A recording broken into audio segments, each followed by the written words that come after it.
Please introduce yourself and what you're doing. Okay, well, welcome everyone, the physical and virtual and future, not past, but future students that will listen to this. We are beginning today our first class in the new course that we are starting, which in Meretz Hashem, with the help of God, we will go through the practical halachis. It's down there they have Evan Ezer and Chos Mishpat. Which one You're looking for? What are you looking for? Shulchan. I'm just going to grab a couple of Shulchan. Yeah, I had a hard time finding them. So we're not going to be inside today. Next week. You know what? I should close the door down there and turn it on.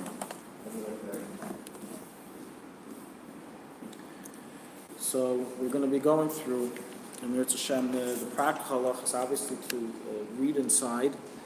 Everything is very time consuming, and we want to try to get as much practical laws done as possible within the hour weekly that we have for our class. So it's going to be similar to the style we've done until now. We're going to bring up subjects in every single summon and then dissect those subjects and discuss them. We're not going to cover every stone. There's going to be material left that we're, due to our time, we're not going to be able to cover, and that will, that will have to be left for another time, where the student can always learn it inside. I have many sperm on the different sections, Shulchan Aruch, where all those details will be. Today, what we're going to be doing is we're going to familiarize ourselves with the source material. We're going to go through the introductions of the different svarim that we will be using. For our class, we're going to be using the original Shulchan Aruch, the Chaber, of Yosef Karo, the Beis Yosef, and some of it we'll read inside, some of it not. We'll be selective based on necessity, but that's going to be our guiding role. It's going to be the Shulchan Aruch. We are going to include, of course, all the necessary achronim, including and especially always pointing out the opinion of the Alter Rebbe, the Shulchan Aruch Harav, how he rules on a certain subject, as well as the discussions of practical halachas that are not directly discussed in the Shulchan Aruch, either due to it not being discussed in the poskim of that time or due to the technology not existing in that time. And we will emphasize what the poskim of our generation discuss regarding those subjects. Okay, so we're going to begin with basically a chronological history of the poskim, starting with the Rambam, until one of the later svarim of today, written a generation ago by the Kaf HaChaim. So let us begin. We're going to read the Rambam's introduction, as the Rambam is really the first one to have gone ahead and taken the task of compiling the halachas from the Talmud and creating an organized book that you can review chapter after chapter, law after law, without having complete confusion in the sea of the Talmud and literally getting lost. The Rambam is the one who novelized this idea. We're going to read his introduction, and this introduction of the Rambam, this idea of the Rambam, is what carried forth all the other svarim written after him, is to organize the halachas in a very clear way so the student is able to not need Google. So you can actually have a Shulchan Aruch, a book that he can read from, and a book that he can learn from, and practice halacha based on that. So he doesn't have to run to the Rav for every single shayla, or ask Rabbi Google for every single shayla. That is the purpose of writing the book of the Shulchan Aruch. In other words, that if we went by the idea that the simple Jews don't need to know Jewish law, it's only for the rabbis, and the rabbis, they have to answer the questions, then there would be no need for the Rambam writing his book. As the rabbis in the Rambam's time knew how to learn Talmud quite well. They were great Talmudists as well. The Rambam wrote his book for every Jew, and so on and so forth. All of the chiburim, all of the compilations of halacha from that time and onwards are all for one purpose: to bring halacha closer to man, to the simple individual, even someone who doesn't have the in-depth capability of learning in the Talmud or Rishonim or going through all the opinions, that he should know what to do. He should have a guideline book. So let's see how the Rambam writes it. If we wanted to get a book to follow along this year, Next class we're going to be following. For next class, we're all going to have a Shulchan Aruch or Mishnah Berurah or any other book that brings the Mechaber. This is Mishnah Berurah. This is the Mishnah Berurah, yeah. But the Mechaber is this one. We're going to go through. But for this class, we don't get needed. We're reading now through the introductions. So the Rambam writes as follows. This is his reasoning of writing the Mishnah Torah. B'zman hazeh tokfu atzaris, yisayus v'dochka hashah, es hakol v'od dechochma chmeinu v'binas v'deinu nistroch, v'fichach oisam ha'pirush ha'alachas v'atshulis shechobru ha'go'enim, v'oshem v'oim v'on niskash v'meinu v'ein mevim in your name, k'rer l'matnas. He says that the Go'enim, who lived a few hundred years before him until his time, had written compilations that were on the Talmud, which were basically very difficult to comprehend. Then it goes without saying that our Gemara, the Babylonian, the Yerushalmis and the Yerushalmi Gemara Talmud, and all the Midrashim, you need a tremendously wide breadth of knowledge to deduce from them anything and understand what they are saying. To know how to differentiate between Dvarim, Hasurim, V'Matarim, that which is permitted and that which is forbidden, and all the other laws of the Torah. Because of this problem, which basically the Rambam in his time is saying, no one's getting up and doing anything about the situation. Judaism is at a standstill where people don't have access to Jewish law. They don't have the ability to figure out Jewish law. And so he says, therefore, mi'arti chotznai. Let's not forget the Rambam's Yertzah was only a few days ago. This is an hour's close and this close. And so therefore I have aroused myself, and he says his name, Moshe ben Maimon HaSfardi. Sfardi. He was a proud Sfardi. He wasn't embarrassed. V'nesh'anti al atzor baruch hu, and I leaned on the rock of God, u'binaisai, and my understanding. B'chol elu asfarim, in all of these books that I went through, says the Rambam, and I sought to compile a book that will clarify all of the details and all of the matters of what's permitted and what's forbidden, what's pure and what's impure, with all the other details of the Torah. Kulam b'lashon berurah, all of it written in a clear tongue, in a short, summarized fashion, to the point that the entire oral Torah, the entire Torah Shabbat Peh, will be organized in one book. They now have the Rambam all in one book. They put it all in one book. It will all be in one book, and you will not need anything to learn from the 5 books of Moses and the rest, including the 24 books of Tanakh.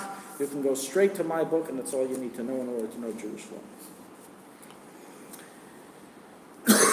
And he decided, that's the reason why. I'm calling this book Mishnah Torah. A person can read the entire written Torah. We had a lesson on that subject of the importance and obligation that every male Jew has in being an expert in the written Torah, the entire Tanakh. So he says you read the entire Tanakh first, and afterwards you read this book, and you will be an expert in the entire Judaism. You know everything in Jewish law. Not Halavai, that's what he says. That's what he says. You will know everything in Jewish law. And you don't need to read any of the books besides for that. Just imagine, with there's millions of books out there, if a person says, this book, you won't need to read any other book. Some people said, you never want to read a book again, you're so traumatized. But, with the Rambam, because he included all the information. All the information is there. Okay, so we've had a class in the past regarding what were the issues with the Rambam, why it was necessary for other Sfarim to be written. That's not exactly our focus tonight. We just want to give some introductions toward the Sfarim we'll be using. Practically, the Rambam's Sefer, while it did a tremendous revolution, as we know, not all the things he said were accepted amongst all the Gedolei Yisrael and Poskim and Rishonim of this time and later. And that created a need for arbitration on the issues that the Poskim with the Rambam had dissenting opinions on. Aside from the fact that the Rambam didn't write any reasons behind his halachas or any sources, which also created a difficulty. We'll just give a few examples of Rambam rulings that we do not follow. There's many of them. One of them, for example, is that the Rambam is of the opinion, chapter 46 in Shulchan Aruch, this is where this is discussed, that you can only say the morning blessings if you receive the benefit. So if you don't own a rooster, or if you don't live near a friend, a neighbor who owns a real rooster, then you cannot say Neis Masech Livina. If you don't own leather shoes, you can't say Shasali Kol Tzarki. If you didn't wake up in the morning, then of course you can't say anything. He says, you have to, I think everyone agrees with that. You have to wake up, okay. But nonetheless, he says you have to receive the pleasure of the morning blessings in order to say it.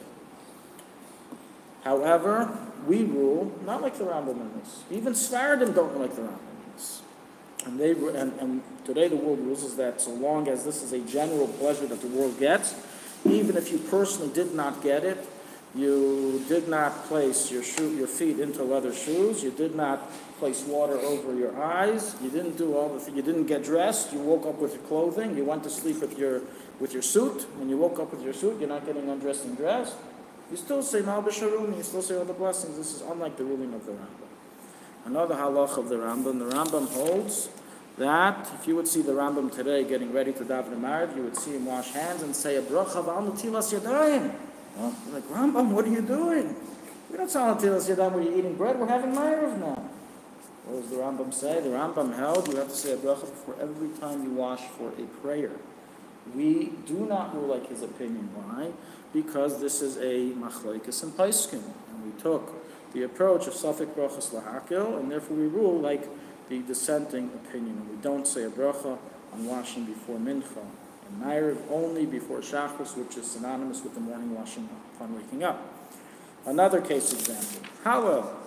The Rambam was of the opinion that you can never say a blessing on a custom, and since Hallel of Rosh Chodesh is a mere custom, therefore he's of the opinion that you cannot say a bracha on Hallel Rosh Chodesh, and this is practically how the Sfaradim rule even today. We will go through the introduction of the Beis Yosef and how he arbitrated his rulings, but of course the Rambam was one of the major pillars of his arbitration, of his tribunal that he followed, his Supreme Court of Chachamim, and they follow this till this very day. They do not say a bracha on Hallel, on Rosh Chodesh, only on Hallel of days which we say the complete Hallel do they say a bracha, such as Hanukkah and Sukkot, but not Rosh Chodesh and Chol Hamoed Pesach. Right, many Chassidim, especially in Eretz Yisrael, have adapted to the ruling of the Mechaber, and the Rambam, let's not forget, they're our neighbors. We don't want to upset anyone here. You understand that? Not the Sfaradim. The Mechaber lives right here. I know. So we don't want to start up.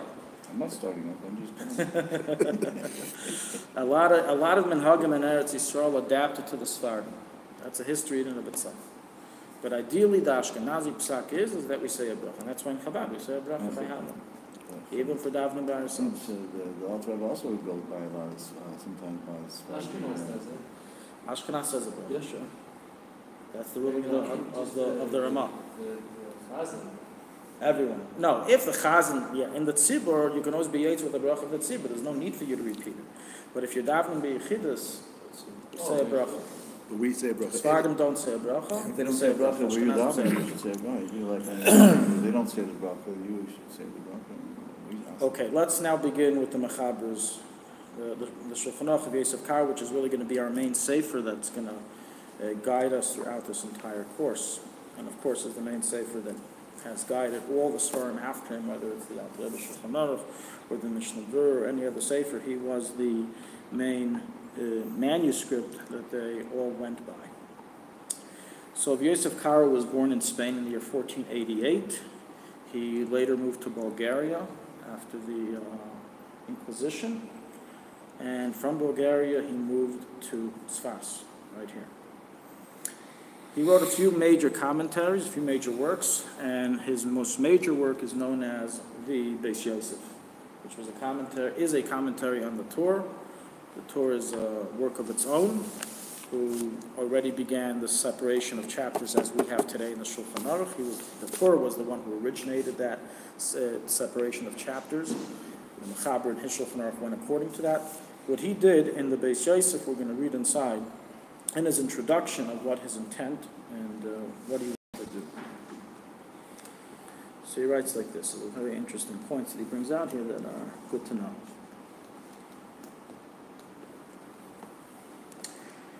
As the days have passed by, we see that the laws of Judaism have become scattered, and due to our great sin, we have lost a lot of our sages and a lot of our wisdom. There aren't too many smart learners. And unfortunately, our Torah has become into many splinters, and there's so many different svarim on so many different subjects explaining the laws. This is 1500. This is in the 1500s. Here in Sfas, the Beis Yosef was, but we don't know when this introduction was written, possibly in Bulgaria. Maybe here in Sfas. The Shulchan Aruch was written in Sfas. That's clear. Every author writes a book for himself and publicizes it and repeats things that have been written in other places, and sometimes he contradicts things written in other places. And someone who wants to look up a shayla, he has to open up the different svarim, and he's completely confused. There's so many different things are said in so many different places in so many different ways. Sound familiar? Sounds like the Rambam. Right, that's a similar problem that the Rambam had, yeah? That's why the Rambam came along. So he writes like the Beis Yosef writes as follows. So therefore I've decided to write a commentary on the Torah, which its focus will be to gather and compile all of the opinions brought in all of these books. So the person, the learner, will not have to now have a whole library of books open in front of him to look up and research a question. But I will be the encyclopedia. He was the first encyclopedia of his day. He's the first who actually wrote an encyclopedia of halachic opinions. Beis Yosef. That's what the Beis Yosef basically was. And I'm going to bring over here the opinion, the source of every ruling from the Talmud, what the Talmud says, and he actually quotes a Talmud. Whenever you have to look up a halacha and you want to have as many opinions that are in front of you, the best book to look at is the Beis Yosef. Because he will bring you everything. He'll bring you from the Gemara, he'll bring you all the Rishonim, Rashi, Tosfos, the Ran, Piskei Arif, the Rosh, the Mordechai, the Rambam, the Maggid Mishnah, Ben Yeruchim. This is, I'm reading what he's listing here of all the different opinions. He lists here about another 30 lines of, another 4 or 5 lines of about 30 opinions that he would all gather inside of his commentary, so everybody has it in front of them. So that's the first advantage of his book, the Beis Yosef. You have an encyclopedia of opinions. What does that help us? We need to know what to do. So then he concludes in the end. But this is the Shulchan Aruch. This is his Shulchan Aruch. It's called the Beis Yosef. Right now, what we're reading is from the introduction to the commentary of Beis Yosef on the Torah. Oh. This is the Shulchan Aruch, which we will soon see what this is. So he writes the following: Olu b'daiti, it went up in my mind. Shachakol hadvarim me'ela. After all of the research and all of the references that I've brought down, I will rule efsei halacha. I will rule and arbitrate between all the different opinions and all the different reasons and approaches with one clear ruling. So we all the Jewish people, will have one Torah and one law. Now it sounds like a joke, huh? But he really was quite successful in what he did, as we'll see. So how am I going to rule if I have so many people on the batting field? And so many people here that are voicing opinions. So he said, I will place shloisha amud ha'ira, the 3 main pillars of rulings that the entire Jewish people lean upon on their rulings, which are the Rif, Harambam, and the Rashzal. Whenever they agree on something, or 2 of the 3 agree on something, that's the halacha. No one else can talk. Nice idea. Over. That's it. Whenever they don't agree or they don't discuss, then we'll begin to bring all the other opinions into the field. So what the Mechaber did is known a tradition that over 200 Rabbanim, Gedolei Haderos of his time agreed with his Shulchan Aruch, including many Ashkenazim, and that's why his Shulchan Aruch has become the main manuscript or the blueprint of halacha from his day and onwards. And as we later had revealed to us in his Sefer Maggid Mesharim, this was actually a blessing and promise he received from God through his Maggid that he will merit to bring the Jewish people a Shulchan Aruch with set rulings. Now, as you can imagine, when you leave out so many famous Rishonim and Poskim from the final arbitration tribunal, there are not, in the past, many Jews living in the Mechaber's time lived with these Poskim. These are their Gedolei Yisrael. These are their Rebbes. These are their Poskim. So to then give them a book which says, oh, your poskim are not taken into consideration. These are the three. So they weren't exactly going to accept it with open arms. And this, in the Mechaber's time and a little afterwards, caused a lot of friction with the Shulchan Aruch.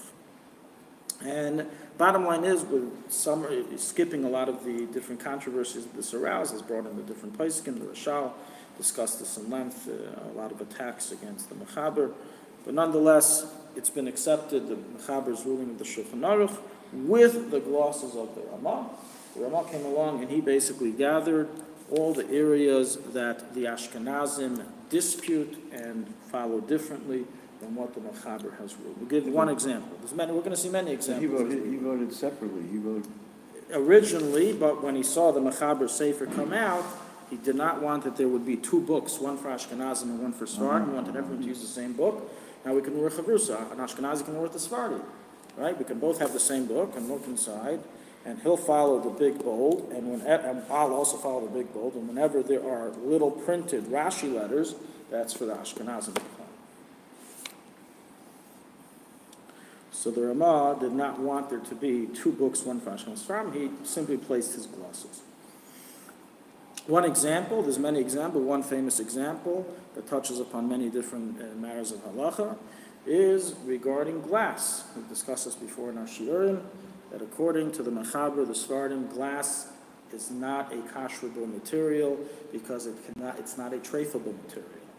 So therefore, any material that's made of glass can be dual use for kosher treif, meat, milk, whatever you want, obviously at separate times after a good cleansing. You don't have to toivel if you get a set of We glasses? didn't speak about the laws of toiveling. The laws of immersing is a different law. That's the laws of toiveling. Everyone agrees glass is at the very least chayiv midrabanan to immerse in a mikveh you buy from a guy. Here we're discussing, can I use glass cups for meat and milk meals, dairy meals? Can I use glass cups of a non-kosher restaurant or of a non-Jewish person?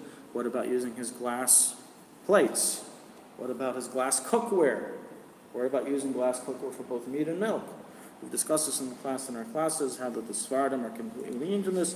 They hold, as does the Rambam, that glass is an unabsorbent material, while Ashkenazim, we hold like our Rishonim, Ashkenazi Rishonim, the Aruch and others, that it is an absorbent material and therefore it must be kosher.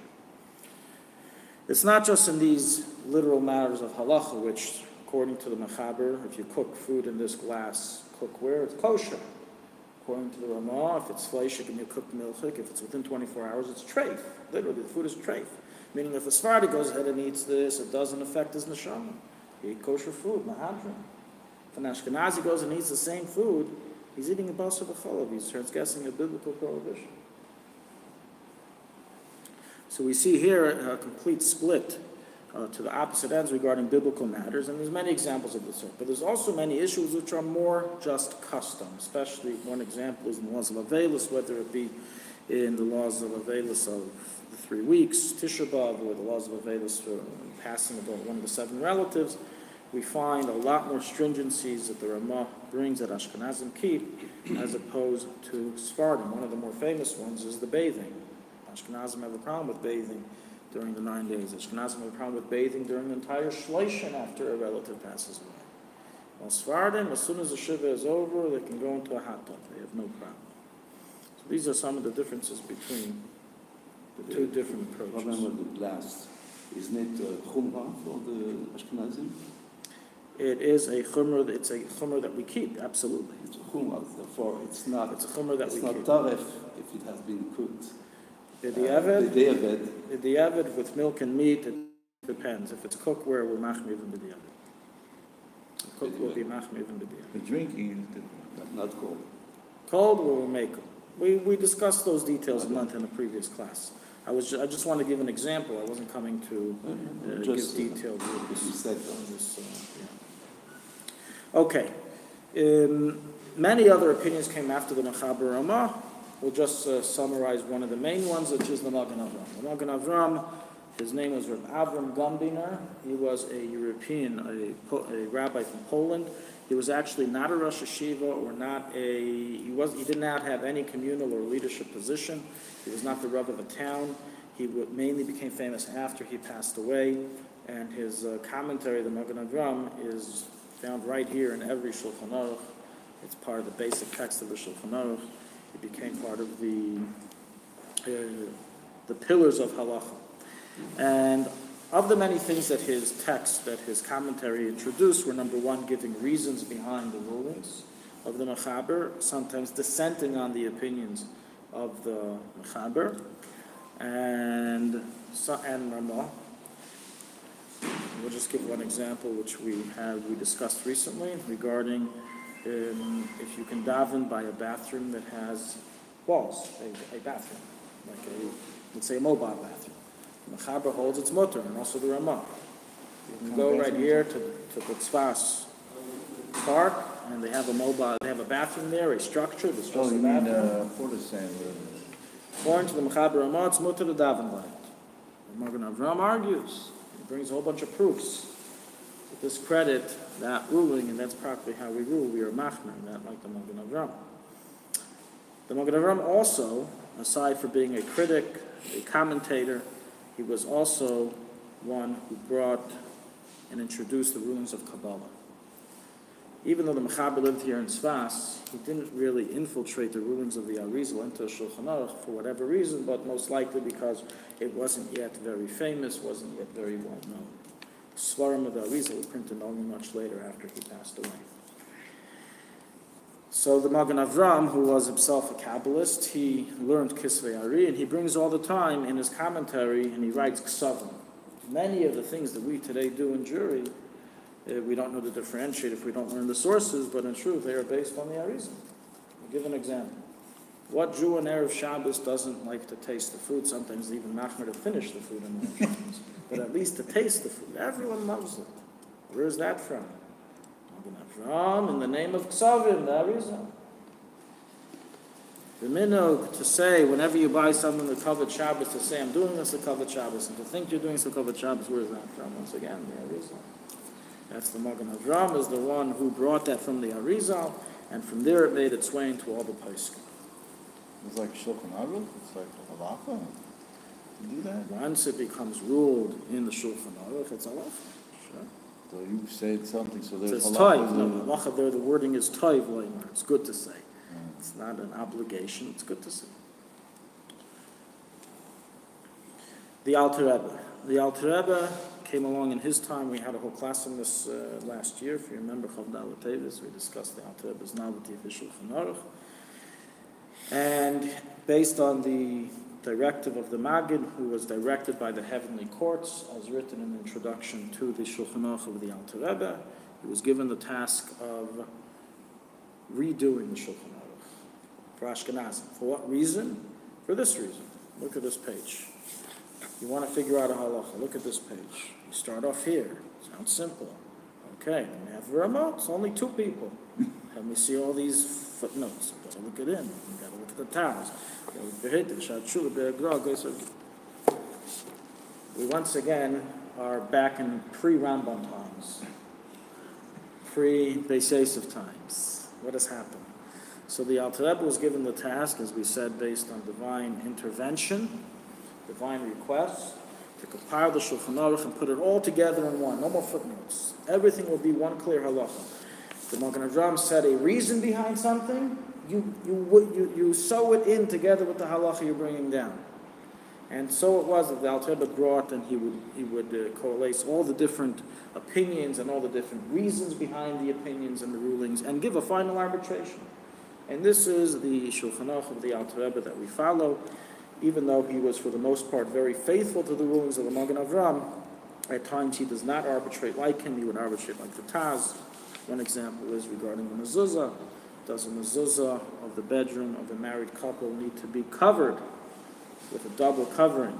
The Alter Rebbe rules like the Taz that it does not need to be covered with a double covering. A single covering suffices, and therefore it does not. You can have a transparent covering in the bedroom according to the ruling of the Alter Rebbe based on the Taz. What's the single covering? Is that considered a covering, or is it just... It's a single covering, yeah. They hold a single covering suffices. So transparent covering is a single covering. Is that what you're saying? Okay. could be. If you can all have a double covering. If you have a double covering, if you have a double transparent covering, it's also a problem. According to the Magen Avraham, says you need two. But according to the opinion, you only need one. That he says that the wall is basically considered its own mechitza. Since it's attached to the wall, it's its own mechitza. It's the opinion of the Taz. The Rebbe arbitrated like that opinion. So you shouldn't If have it's just, outside the room. No, even if it's inside the room. Inside the room. no, you shouldn't just have Even it the Magen like, Avraham agrees it's outside the room. you shouldn't just have a mezuzah. That mezuzah is just like tacked onto you without being covered at all. No, I don't that know how you absolutely. could do that anyway. No. but That- You could like somehow wrap it up in, even if it's wrapped up in Well, plastic. nonetheless, the best thing is, we want to escape problems, so putting another covering on it is not such a big deal. And I'm just saying, from overall, the Alter Rebbe here arbitrated like the Taz over the Magen Avraham. The Mishnah Berurah. The Mishnah Berurah, and we're going to read through his introduction shortly. Who's he? Who's the Mishnah? The Mishnah Berurah was written by Yisrael Meir Kagan, author of the Chofetz Chaim. Chofetz Chaim. And the purpose of his work was similar to the Alter Rebbe, but he did it in the form of footnotes. He brought down many of the opinions, including the opinions that are past the Alter Rebbe's time, like Rabbi Akiva Eiger, Chassam Sofer. He would record them. And often he would give a final arbitration, but often he does not, and he simply brings down opinions and does not necessarily arbitrate. Why did he feel the need to do that? So he writes in his introduction, we're going to see. We're going to soon see. Bottom line is, how do we rule? So Sfardim, in general, they follow the ruling of the Mechaber everywhere, unless their Poskim explicitly state otherwise. In certain areas of halacha, Sfardim have adapted to the stringencies of the Ramah or the stringencies of Kabbalah, unlike the rulings of the Mechaber. One of the two main Svarim that deal with this are the Ben Ish Chai and the Kaf HaChaim. Kaf HaChaim, written by Yaakov Sofer in a small attic in a neighborhood in Jerusalem in the early 1900s. He wrote a compilation of Aruch and part of Yeridea, which compiled also very encyclopedic, like compiling all the opinions, and he would bring all the areas of how Sfardim rule. That's one of the main resources to look at to know how Sfardim rule. Today, after his time, you have the Yalkut Yosef and the different Sfarim of Vad Yosef, but often the rulings that they bring are the arbitrations of Vad Yosef and not the original Sephardi custom as testified by the Ben Ish Chai and the Kaf HaChaim. He took a little bit of a more right-wing approach that we should go like the Beis Yosef and everything as much as we can, even though he himself agrees in certain areas that we don't follow the Mechaber's Psak. But nonetheless, these are the different sources for Sfardim. You have the Sfardim of Vad Yosef, you have the Ben Ish Chai, as well as the Kaf HaChaim. For Ashkenazim, so the Mishnah Berurah became the leading posek for the Litvish world, and as the Rebbe mentioned, we brought the Sikha a few weeks ago, that even for the Siddim in those areas that the Alter Rebbe does not have rulings, we follow the rulings of the Mishnah Berurah. He said we learn the Mishnah Berurah, but we learn it by to know what he says, to do it, not just to learn it for fun. Because there was stuff that was missing from the correct. So in all areas that we have arbitrations of the Alter Rebbe, Chachmat Chassidim and Chassidim in general have accepted he is our Mara D'Asra, and that is how we follow, even if many other poskim say differently, and even if it's a matter of Safek Brachas Lahakol, we nonetheless follow the ruling of the Alter Rebbe, even to say a bracha. When in general we say, even 1 against 100, we don't say a bracha if even one says you can't say it. But when we have accepted a posek upon ourselves, that is our minhag, and that is our psak. In the areas that we said are absent of the Alter Rebbe, then we have to look at the other svarim. In Aruch Chaim, it's pretty much settled. When it comes to Yeridea, we did not merit to have a Mishnah Berurah on Yeridea, which includes many, many subjects of halacha, and Nezach and Mishpah, those are more for Rabbanim, but nonetheless there are pockets of halacha there that are very relevant, and those are the more scarce areas where we are left a little bit in the confusion of this page.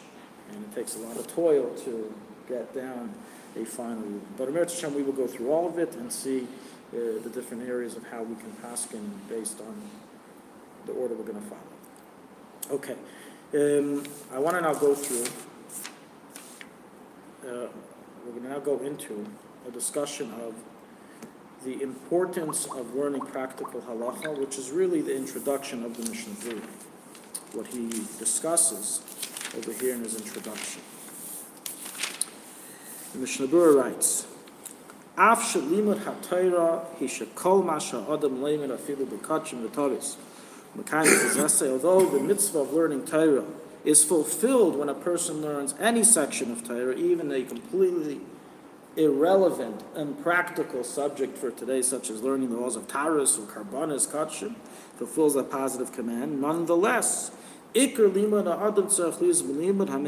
person's main curriculum of learning must be involving subjects of Jewish law that are practical, that he needs to know, that he needs to practice today. Okay, and therefore, Chazal state in Brachos, Hashem loves, desires the gates of Zion more than all the dwelling places of Jacob.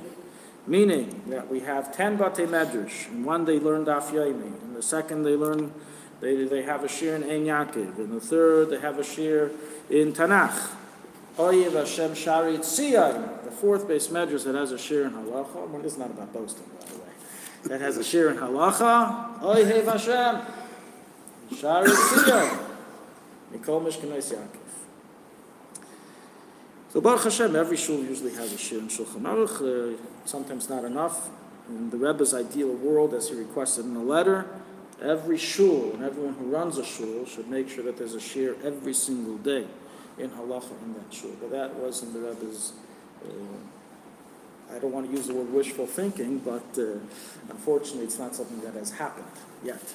But that was his desire, he says. If I had the power, this is what I would do, but it seems that I don't have the power to establish this.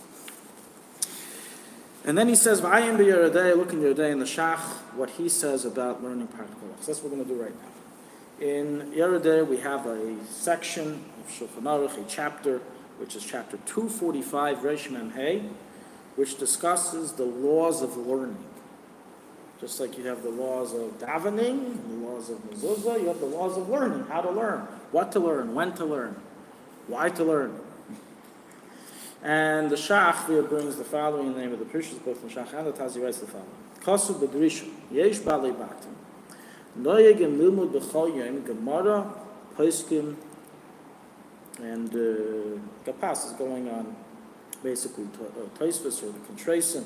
It's going on Gemara, Rashi, Tosfos. That's what it refers to. So you have the Balabatim that every single day they learn Gemara, they learn Daf Yomi. Not to belittle Daf Yomi, Chas Shar Poskim, but they do not learn any of the other commentators, any of the other Poskim. They learn that a person, they know that a person, it says in Tanav Eliyahu, say this every single day in the end of davening, that a person who learns laws every single day is guaranteed a portion in the world to come. And in order to fulfill this, to learn Gemara, says the Shach in the name of the Prisha, but to me it seems that that they have to learn the actual books of the actual Poskim. In his time, he's referring to an Alfasi, Mordechai, Ashri, Demaim, the Rishonim who did Psak Halacha. They do not fulfill their obligation at all through learning only Gemara. As Rashi says, that this means halachas psukas. And this is what the Mishnah Berurah here brings down, that from here we learn that the learning has to be in an area shemevi lidei ma'aseh. The Alter Rebbe in his Shulchan Aruch, in Hilchos Talmud Torah, his Conversation Hilchos Talmud Torah also brings these ideas down, and he writes in chapter 2, Halacha 9, Adam kazeh, ma'achash en yachlim d'vrei Torah. A person does not have a lot of time to learn. He's limited in time. Tzarech liyes kol limudei. All of his learning must be b'liman ha'mevi lidei ma'aseh, and learning that brings to action in the practical subjects. Which refers to the halachas person has to know in order to do the mitzvahs properly. To know in order to know what to abstain from transgressing different prohibitions. This refers to majority of Orach which we're going to be learning. Kimat kulay, almost all of it. And part of Yeridei. And parts of Nechesh Mishpat. Kol halacha b'ru b'taima, he's required to learn each one of these halachas clearly with their reasons. Someone who has a good mind is able to learn in greater depth, and after he's done learning all this, he can go ahead and learn in other subjects in greater depth. So we see here also from the Alter Hilchos Talmud Torah that learning halacha is not just a good thing. It's not something, well, I like the subject of halacha, I enjoy this. I'm not enjoying. A religious Jew has an obligation of learning Jewish law and has priority over every other subject. It has nothing to do with whether we like it or don't like it. It's just part of Jewish law that we have to keep is learning Jewish law. The Baal Shem Tov put it very nicely. I'm reading from a translation of the Baal Shem Tov in Sivas Harivash, section 117. He writes like this. The Yetzer Hara will surely not entice a Ben Torah to not study Torah at all. It won't work. Torah will tell the younger man to not learn Torah, and Chassid not to learn Torah. He knows what he's up against. He knows he would not listen to that. For if you're not studying Torah at all, people will not esteem you and you'll not be called a scholar. The Yetzer Hara thus entices you, I'm translating, not to study whatever would bring you to fear of heaven, such as works of Musar Shulchan Aruch, from which you would know the law properly. He entices you to study constantly nothing but the Talmud with all the commentaries. So the Baal Shem Tov here is saying in different words the message that we read before in the Shach, that the Yetzer Hara actually works for this. He works to try to abstain people from learning practical halacha. He's intimating that if you're learning the Talmud and you're not going to get your Shemayim from that? Because you won't know how to follow Jewish law. If this person spends 5 years of his life learning whatever subject it is, and he doesn't know practical halacha from it, whereas he progressed in knowing practically God's will of what to do. Okay, I'll talk to you later about it. This doesn't mean, the intent here is not to say don't learn Gemara. No, I don't mean that. The intent here of everyone who we're bringing is not to say don't learn Gemara. They themselves learn Gemara every single day. The intent here is to say that a Jew must place into his schedule, into his serious learning curriculum, this has to be on the top of the list. And therefore, Gemara cannot come in the place of learning halacha. As I once heard from a shir of Yaakov Yosef, he said that those who learn Daf Yomi, it's very nice, but if they have 1 hour a day to learn, and they're using that hour to learn Daf Yomi, they're going against Shulchan. They have to use that hour to learn Shulchan. Who said that?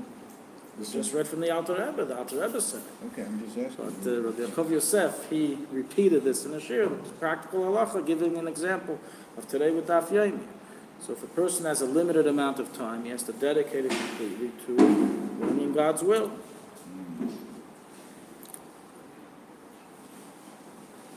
About the chitas, about your chitas.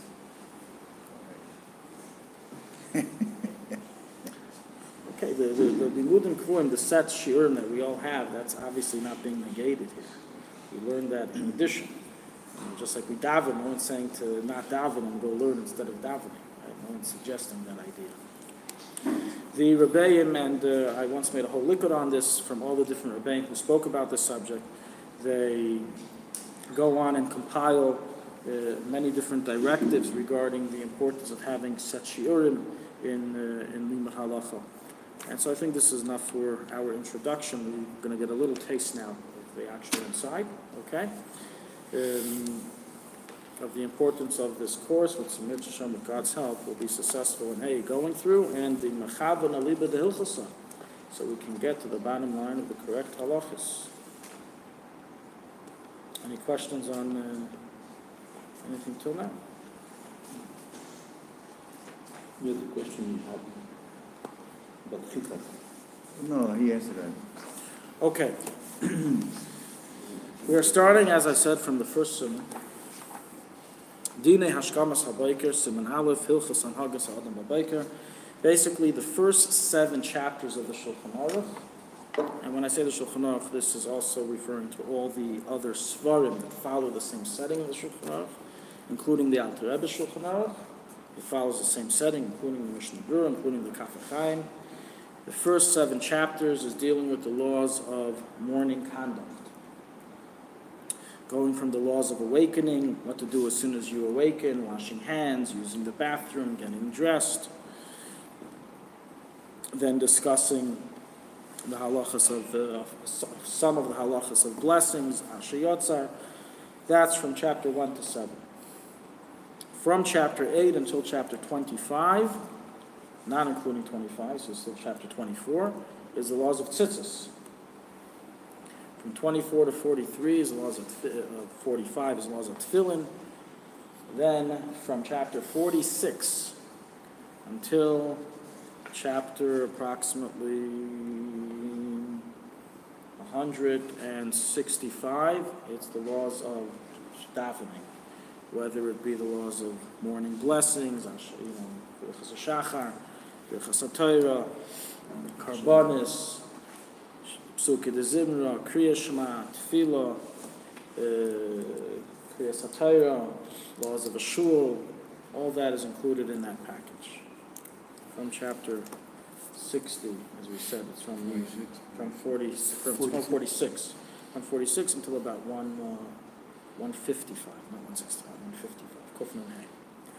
From Kuf Nun Hey, from 155 until pretty much close to the laws of Shabbos, until about chapter 230, is the laws of blessings.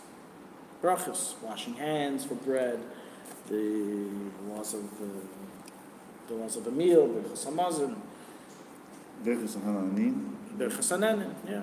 All the laws dealing with that, that's from, as I said, starting from chapter 156 until chapter 230. Chapter 230 to 240 deals with the nighttime. Mincha, Ma'ariv, Krishna Shalamita, Hilchas Tznius, and then it goes straight to Hilchas Shabbos from chapter 242, Leishman Beis. And Hilchas Shabbos is our longest stretch of chapters in the Shulchan Aruch of all 4 sections of Shulchan Aruch. It's the longest stretch. Starting from 242, going all the way until 417. Quite a big stretch. How many years are we going to do this? Then we have the laws of Rish Chodesh, and then it pretty much follows the order of Yom Tov. We have Pesach, we have Shavuos, which is only 1 chapter, so that's an easy one. We have then, after Shavuos, we have Hilchos Yantif, Hilchos Chalamayid, we have the laws of Tisha B'Av for 3 weeks, the laws of fasts. That's the rest of Aruch Chaim until chapter 697. The laws of Purim is basically meaning starting from the laws of Shabbos, it's everything having to do with Moed, Shabbos, Yom Tovim. In Yeridea,